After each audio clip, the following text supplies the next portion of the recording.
مسلمانوں پر مسلمانوں کے 6 حق ہیں۔ میرے عزیزوں، السلام علیکم ورحمۃ اللہ وبرکاتہ۔ میں محمد معروف رضا اور آپ دیکھ رہے ہیں اپنا پیارا چینل اعمار شفا۔ حضرت ابو ہریرہ رضی اللہ تعالیٰ عنہ بیان کرتے ہیں کہ رسول اللہ صلی اللہ علیہ وسلم نے فرمایا، مسلمان کے مسلمانوں پر 6 حق ہیں۔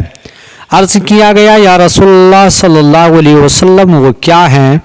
آپ صلی اللہ علیہ وسلم نے فرمایا، نمبر 1، جب تو اس سے ملاقات کرے تو اسے سلام کر۔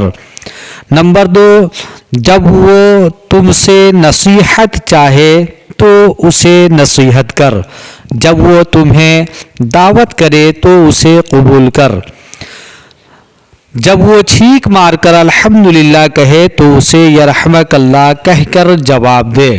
جب بیمار ہو جائے تو اس کی عیادت کر، اور جب وہ فوت ہو جائے تو اس کے جنازے کے ساتھ شریک ہو۔